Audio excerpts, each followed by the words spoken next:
वाले हैं 7.2 का इंट्रोडक्शन। तो इसमें हम ये पढ़ेंगे आज सेक्शन फॉर्मूला के बारे में। ठीक है, तो सेक्शन फॉर्मूला क्या होता है? दरअसल यहाँ पर जो सेक्शन लिखा होता है उसका मतलब होता है बच्चों काटना। ठीक है, काटना या फिर बांटना, या तो होता है काटना या तो होता है बांटना, सेक्ट। अब सेक्शन में दो वर्ड आते हैं, इनको ध्यान से सुनिएगा और ध्यान से समझिएगा। इसका मतलब बाइसेक्ट मतलब काटना बट दो इक्वल पार्ट में। और ऐसे ही एक वर्ड और आता है ट्राइसेक्ट। ट्राइसेक्ट मतलब भी काटना ही होता है लेकिन तीन इक्वल पार्ट में। ठीक है, तो बाइसेक्ट और ट्राइसेक्ट का मीनिंग आप लोग खैर समझ गए होंगे। तो अब हम आगे बढ़ते हैं इसमें। अब इसमें जैसे हमारे पास लेट सपोज कि हमारे पास एक लाइन है, ठीक है, और ये हमारे पास लाइन, इसका मैं नाम देता हूँ ए बी। इसके कोऑर्डिनेट है बच्चों x1 y1, ऐसे हम मान लेते हैं थोड़ी देर के लिए, और इसके कोऑर्डिनेट है हमारे x2 y2। और क्या हो रखा है कि बीच में ये पॉइंट हो रखा है कट, और वो किस रेशियो में हो रखा है? देखिए, जो लाइन है ना, वो लाइन आपस में कट हो रखी होगी। आपस में का कट हो रखा होगा, कहने का मतलब है इंटरनली कट हो रखी होगी। इंटरनली मतलब जैसे अगर कोई लाइन है तो लाइन के दो टुकड़े हो गए, बिल्कुल दो टुकड़े हो गए। ठीक है, तो वैसे ये कट करके अब मैं मान लेता हूँ इसको, ये पॉइंट मान लो P है। ठीक है, और ये जो पहला वाला पार्ट है, हिस्सा है, वो M1 है, और दूसरा वाला हिस्सा जो है वो M2 है। ठीक, तो अब हमें सेक्शन फॉर्मूला का यूज़ करना है, सेक्शन फॉर्मूला। तो सेक्शन फॉर्मूला हमसे क्या बोलता है कि ये P पॉइंट है ना, इसके कोऑर्डिनेट x, y वो निकालने के लिए होता है हमारे पास सेक्शन फॉर्मूला। दरअसल रेशियो और वो जो पॉइंट इंटरसेक्ट करता है ना, तो वो निकालने के लिए होता है। तो उसे हम निकालते हैं। तो वो क्या होता है, देखिए आप लोगों को एक बात याद रखनी पड़ेगी, 1 2 2 1, 1 2 का उल्टा 2 1। ठीक है, ये बात याद रखेंगे तो थोड़ा और ज़्यादा ईजी हो पाएगा याद करने के लिए, बाकी तो याद आपको करना ही है। अब देखिए सेक्शन फॉर्मूला हमारे पास क्या होता है, ए और बी को किसी भी रेशियो में अगर कोई पॉइंट कट करता है तो उस पॉइंट के कोऑर्डिनेट्स क्या होंगे हमारे पास? वो हमारे पास होते हैं एम एक्स, लिखिए यहाँ पर भी एम एक्स लिखिए, अपॉन M1 प्लस M2, यहाँ पर My प्लस My, थोड़ा सा मैं इधर करता हूँ, My प्लस My, और यहाँ पर M1 प्लस M2। अब फिर यहाँ पर क्या करेंगे बच्चों, अब देखिए 1 2 2 1 1 M1 Y2 M1 Y2 M2 Y1, ये आप लोग लिख लेंगे। देखिए मैंने यहाँ पर ये जो फॉर्मूले की फ़ोटो है यहाँ पर अच्छे से खींच लेगी, यहाँ से देख लीजिए M1 X2 plus M2 X1 upon M1 plus M2। Next है हमारा M1 Y2 plus M2 Y1 upon M1 plus M2, जहाँ पर X1 और Y1 ये पहले वाले जो पॉइंट है ना, हमारा पहले वाला जो पॉइंट है A, इसके कोऑर्डिनेट हो गए, और X1 Y1 और B के क्या हो गए, X2 Y2 हो गए। ठीक है, तो ये वाला जो इस तरफ वाला ये वाला पार्ट है, इतना पार्ट, ये Y वाला कोऑर्डिनेट निकालने के लिए हो गया, और इधर वाला पार्ट जो है हमारा x वाला कोऑर्डिनेट निकालने के लिए हो गया। ठीक है, तो ये हो गया हमारे पास। ठीक, जो अब देखते हैं और आगे, देखिए ये सेक्शन फॉर्मूला है, फिर मैं दोबारा बताता हूँ आपको। देखिए जैसे हमारे पास है कोई लाइन है ना, ये लाइन को अगर कोई पॉइंट इंटरनली कट करता है, तो मान लो वो M1 रेशियो M2 में कट कर रहा है, तो क्या होगा, इसके बीच जो P वाला पॉइंट होगा उसके कोऑर्डिनेट हम कैसे निकालेंगे, वो इस फॉर्मूले के अकॉर्डिंग निकाल पाएंगे। x1 y1 हमारा ये होता है, x2 y2 हमारा ये होता है। ठीक है, तो हम यहाँ पर रखे आराम से निकाल पाएंगे। ठीक, अब देखिए जैसे coordinates of the point P x y अगर वो इंटरनली कट करता है M1 और M2 में, तो ये हमारा क्या हो जाएगा, फॉर्मूला हो जाएगा। ठीक है, अब बस मिड पॉइंट क्या होता है थोड़ा इसके बारे में देख लेते हैं हम। देखिए लेट सपोज कि ये ए बी है, अब मैं बोल रहा हूँ कि इसे बीच में से कट करके मिड पॉइंट, जैसे मान लो बच्चों 10 सेंटीमीटर की लाइन है, तो अगर बीच में से कट करेंगे तो 5 सेंटीमीटर इधर भी हो जाएगा, 5 सेंटीमीटर इधर भी, तो ये रेशियो क्या आ जाएगा, 1:1। अब लेट सपोज हमारे पास 5 सेंटीमीटर की लाइन नहीं है, ये लाइन है मान लो 6 सेंटीमीटर की है टोटल, तो मतलब 12 सेंटीमीटर की है, तो 6 इधर जाएगा, तब भी क्या आ जाएगा रेशियो, 1:1। मतलब मेरा कहने का मतलब ये है यहाँ पर कि अगर कभी इक्वल रेशियो में अगर डिवाइड करें, इक्वल रेशियो मतलब मिड पॉइंट में अगर कट करें, तो मिड पॉइंट का करने का थोड़ा सा ईजी रहता है हमारे लिए उसे निकालना। वो क्यों ईजी रहता है बोला, तो वो इसलिए ईजी रहता है कि वहाँ पर मिड पॉइंट का डायरेक्ट फॉर्मूला निकालता है। जैसे पी के कोऑर्डिनेट होंगे ना एक्स और वाई, तो हम डायरेक्ट कैसे निकाल पाएंगे, एक्स कोऑर्डिनेट को निकालने के लिए हमारे पास क्या तरीका होता है, x1 plus x2 upon 2, y1 plus y2 upon 2। ये हमारे पास फॉर्मूला होता है। और ये आता कैसे, आता वहीं से जो है ना m2x1 m1x2 सब कुछ उसी से आता है, ठीक है। बट लेकिन क्या होता है कि वहाँ पर m1 और m2 दोनों की वैल्यू 1 हो जाती है ना, तो इसलिए ऐसा आ जाता है, ठीक है। तो ये था हमारा सेक्शन वाला फॉर्मूला जिसे आप लोग याद करेंगे, और इसे याद करने के बाद आराम से फिर इसके क्वेश्चन आंसरों को हम लोग करेंगे। और क्वेश्चन आंसर देखते हैं हम इसके पहले वाले में क्या क्वेश्चन है और दूसरे वाले में क्या।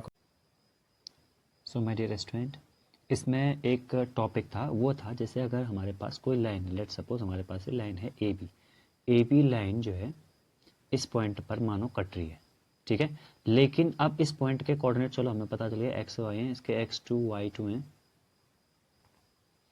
इसके x1 y1 है, इतनी बात हमें पता चल गई। और इसके कोऑर्डिनेट भी हमें पता है x और y है। बट अगर हमें रेशियो नहीं पता है तो हम जैसे m1 और m2 लिखते थे, तो अगर कभी हमें रेशियो पता करना हो तो वहाँ पर k रेशियो 1 लिखते हैं, ठीक है। वहाँ पर k रेशियो 1 मानते हैं हम, m1 और m2 नहीं मान के k रेशियो 1 मानते हैं, ठीक होगी ना ये बात, इतना मानते हैं, ठीक है।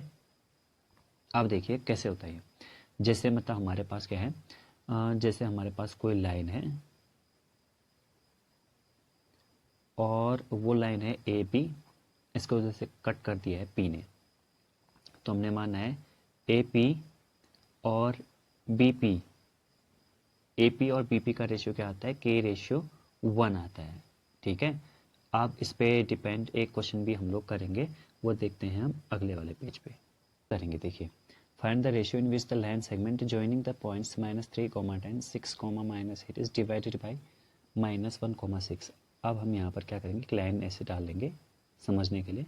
ये लेट सपोज ए बी है, तो line segment joining the point, वो किस किस पॉइंट को ज्वाइन कर रहा है, ए किस पॉइंट को ज्वाइन कर रहा है -3, 10, ए किस पॉइंट को ज्वाइन करना है 6, -8, और कहाँ पर ज्वाइन कर रहा है वो जो पॉइंट है यहाँ पर मान लो ज्वाइन कर रहा है, तो ये पॉइंट है मान लेते हैं पी, और उसके कोऑर्डिनेट कितने दे रखे हैं -1, 6, ये हमें गिवन है।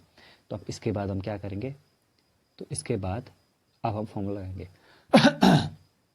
अगर कोई भी पॉइंट किसी रेशियो में काटता है, वो रेशियो में नहीं पता, तो उस रेशियो को क्या मानना है बच्चों, के रेशियो 1, ठीक है। अब हमें यहाँ पर ये पता होना चाहिए कि हमारा फॉर्मूला क्या होता है। फॉर्मूला होता है हमारा सेक्शन वाला formula m1x2 plus m2x1 upon m1 plus m2, और इसके साथ साथ में अगर y वाला कोऑर्डिनेट निकालना है तो m1 y2 plus m2 y1 upon m1 plus m2, ठीक है। ये फॉर्मूला होता है। अब हम यहाँ पर इन सब की वैल्यू रखेंगे।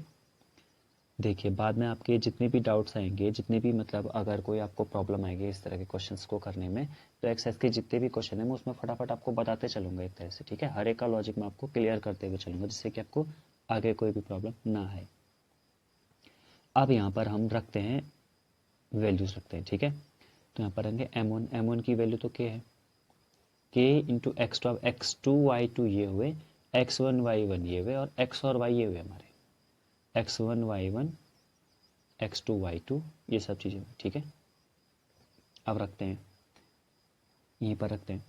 तो सबसे पहले क्या था m1 x2, तो हम लिखेंगे m1 x2 plus m2 x1 upon m1 plus m2, ठीक है। अगले वाले में भी k+1 तो होगा ही होगा, बट यहाँ पर क्या आएगा, यहाँ पर आएगा m1 y2 plus m2 y1 upon m1 plus m2। अब यहाँ पर हम लोग देंगे, जब हम इसे सॉल्व करेंगे ना,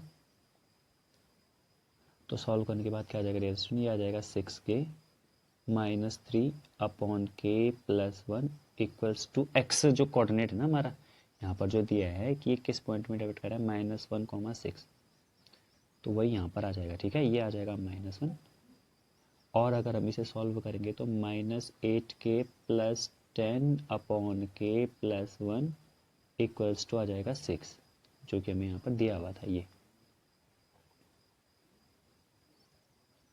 इसी को हमने यहाँ लिख देना है।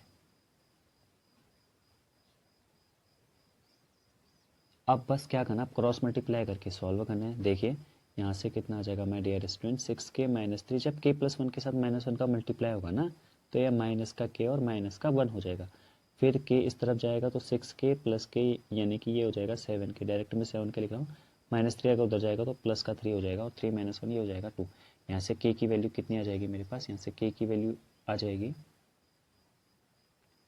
2/7 आ जाएगी। ठीक है, और फिर अगर आप लोग यहाँ पर देखना चाहें तो यहाँ पर भी देख सकते हैं -8k प्लस 10 की वैल्यू 6k प्लस 6, फिर हम 8 को वहाँ ले जाएंगे, ये हो जाएगा 14k, 8k को उस तरफ लेंगे, ठीक है, 6 को इस तरफ लेके आएंगे तो 4। तो यहाँ से भी k की वैल्यू 4/14 यानी कि 2 2 जा 4 2 7 जा 14 2/7 आ जाएगी, जो कि हमारे यहाँ पहले भी आ गई थी। ठीक है, तो अब जो रेशियो होता है बच्चों वो k/1 होता है। k/1 मतलब k/1, तो k की वैल्यू आ गई 2/7/1। ठीक है, तो जब ये 1/1 पलट के ऊपर चले जाएगा तो हो कितना जाएगा हमारे पास 2/7 जाएगा, क्योंकि 2/7 को तो यही आएगा, बट ये 1/1 पलट के ऊपर चला जाएगा तो कितना हो जाएगा 2/7 ही हो जाएगा, तो 2/7 आ जाएगा। ठीक है, तो आई होप कि ये क्वेश्चन आप लोगों को समझ में आया होगा। ठीक है, उसके बाद अगर हमसे बोले कभी कि x पॉइंट पे कट कर रखा है, x पॉइंट पे कट कर रखा है तो मतलब उस पॉइंट के कोऑर्डिनेट क्या होंगे, x, 0 होंगे, क्योंकि यहाँ पे y 0 होता है। ये किसके लिए बच्चों, x के लिए। अगर y के लिए बोलेगा हमारे पास तो हम क्या बोलेंगे यहाँ पर, y पर ऐसा होता है x 0 होता है और y की कुछ वैल्यू निकलेगी वहाँ पर, तो 0, y वो होता है। अगर कोई बोलता है मिड पॉइंट में कट किया है तो मिड पॉइंट का तो आपको पता है कि रेशियो 1 ही होना है, बराबर बराबर ही रहना है। ठीक है, तो इस तरह से हम लोग इसे देख लेंगे और बाकी जितने भी क्वेश्चन हैं उनको हम करेंगे नेक्स्ट वाली वीडियो में। तब तक के लिए थैंक यू।